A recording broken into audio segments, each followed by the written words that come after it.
Halo teman-teman semua, kembali lagi bersama channel Integral Education di sini. Hari ini kita akan bahas lagi soal-soal yang sudah keluar di UTBK hari pertama tahun ini ya, tahun 2025. Ini berseliweran di mana-mana ya, di sosmed ya, di X, di YouTube juga bertebaran ya. Ini adalah soal laporan atau field report ya dari teman-teman yang sudah UTBK hari pertama, barangkali bisa muncul di hari kedua ya. Jadi teman-teman udah belajar dulu nih, tapi ya jangan terlalu dijadikan acuan ya, karena soalnya tentunya akan beda-beda ya. Oke, jangan lupa buat teman-teman yang baru mampir ke channel ini, klik tombol like, comment, share, dan subscribe-nya untuk membantu channel ini menjadi lebih berkembang dan bermanfaat lagi buat teman-teman semuanya. Oke, di sini soalnya gampang-gampang kok ya. Yang pengetahuan kuantitatifnya ini ada trigonometri biasa ya. Terus ini fungsi sama faktor persekutuan. Ini kan cuman konsep bilangan biasa ya. Oke, coba kita lihat apakah gampang atau tidak sulit. Oh, gampang apa tidak sulit? Sama aja ya. Oke, ya kan emang gampang guys. Coba kita lihat nih ya. Alfa berada di antara 0 derajat dan 90 derajat. Oke, berarti sudut lancip ya. Sudut lancip jadi aman, tidak ada nilai negatif-negatifan ya. Karena kalau sudutnya tumpul kan berarti cosnya negatif tuh. Nah, karena sudutnya lancip jadi semua trigononya bernilai positif.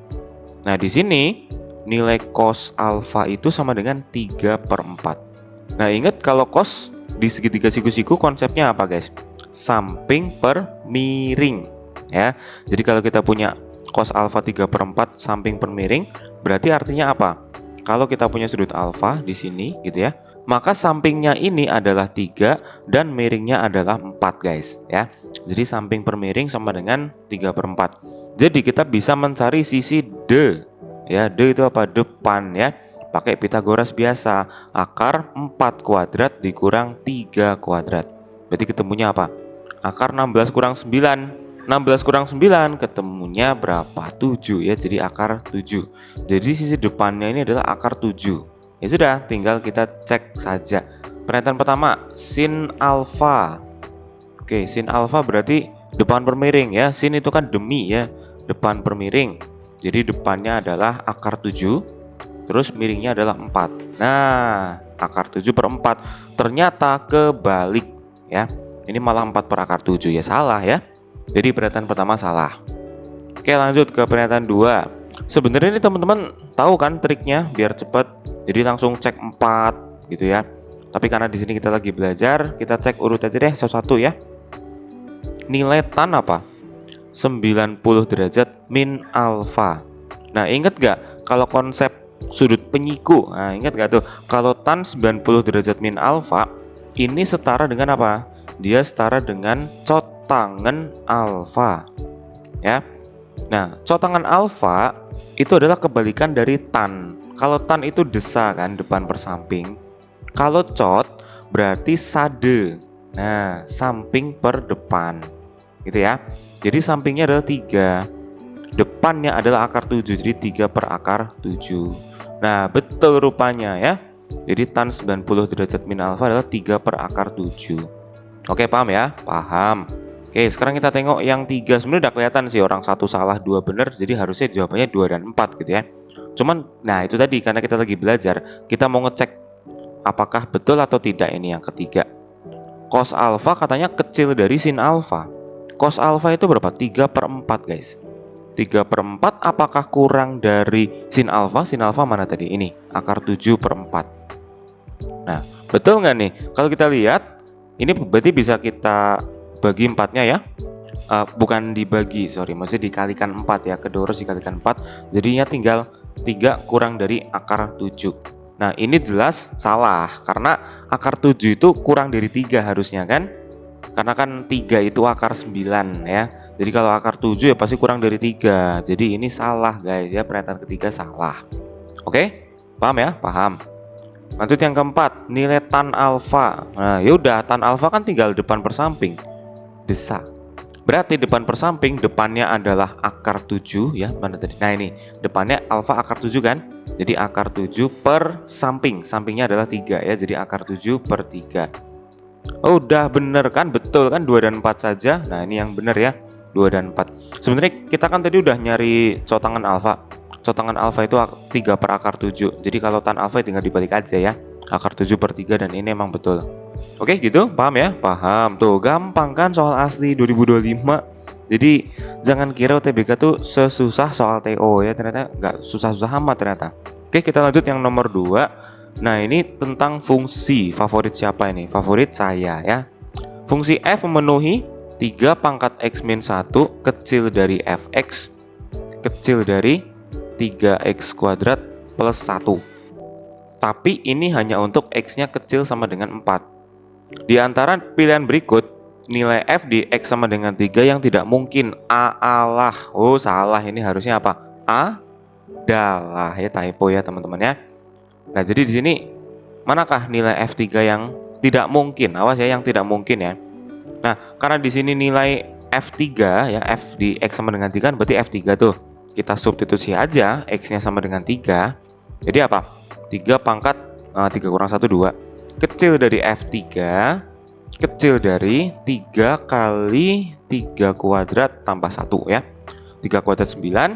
9 kecil dari fx kecil dari 3 kuadrat 9 kali 3 9 kali 3 27 27 tambah 1 28 ya. Ini bukan fx ya, ini f3. Oke, kita ganti, ini kita hapus, ini f3 ya harusnya.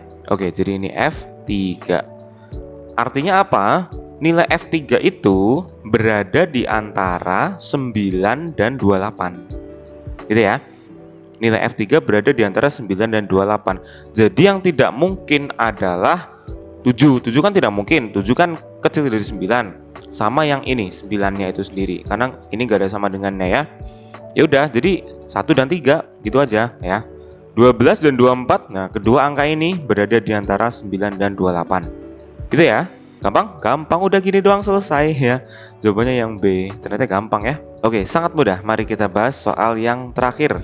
Nah, ini tentang faktor persekutuan. Ini masih konsep teori bilangan sederhana ya. Bilangan yang merupakan faktor persekutuan dari 49 kuadrat plus 49 dan 12 kuadrat min 2 kuadrat adalah berapa? Coba kalau kita lihat 49 kuadrat plus 49. Ini masa mau kita hitung satu persatu gitu kan? 49 kuadrat, terus nanti dicek. Yang namanya faktor persekutuan itu kan bilangan yang bisa membagi ya. Ini bukan konsep FPB ya, beda dengan FPB ya. Kalau FPB kan berarti kita cari yang B terbesar gitu ya. Tapi di sini hanya faktor persekutuan saja. Jadi sebenarnya di antara keempat bilangan ini ya, manakah yang bisa membagi dua bilangan itu ya?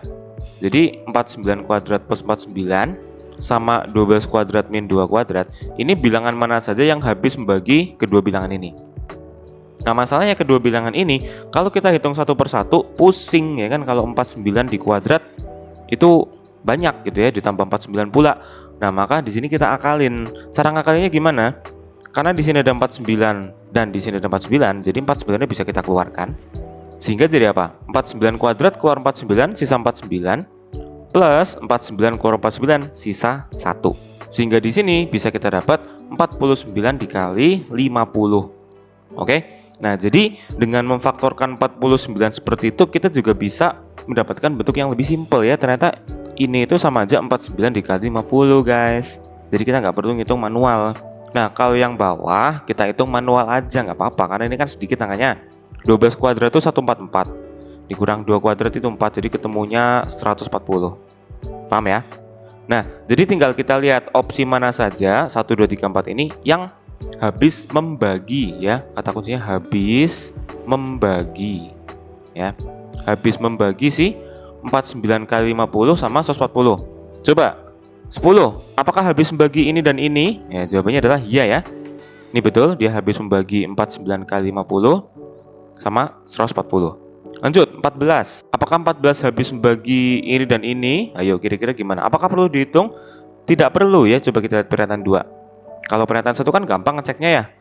Kalau 49 kali 50 dibagi 10, itu kan bisa dicoret nih 10-nya. Jadi hasilnya adalah 49 dikali 5 gitu aja. Terus yang 140 dibagi 10 juga ini nolnya hilang jadi 14 tuh kan habis kan ya. Nah, berikutnya yang 14 coba. 49 kali 50 bisa nggak dibagi 14? Kalau kita lihat ini bisa dibagi 7 ya, atas bawah bisa dibagi 7. Jadi bagi 7 ketemu 7, bagi 7 ketemu 2. Nah, 2 yang ini bisa dibagi dengan 50. Jadi 25 ya. Jadi ketemunya 7 dikali 25. Ternyata habis membagi. Tapi yang 140 juga nggak? 140 dibagi 14. Nah, ini jelas bisa ya, jawabannya 10. Oke, jadi yang pernyataan kedua bisa juga. Dia merupakan faktor persekutuan juga.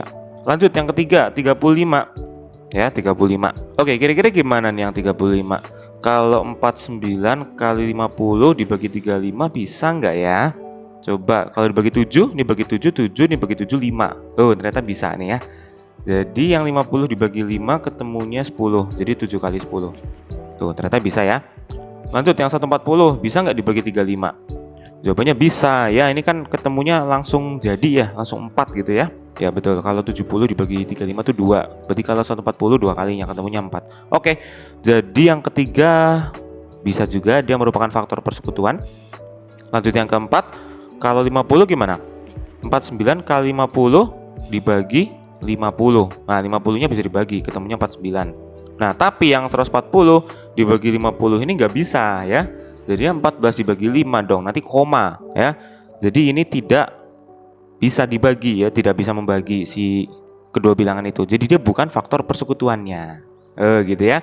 Jadi siapa aja faktor persekutuannya? 1, 2, dan 3, yaitu 10, 14, dan 35 ya. Jawabannya yang mana? Jawabannya yang A.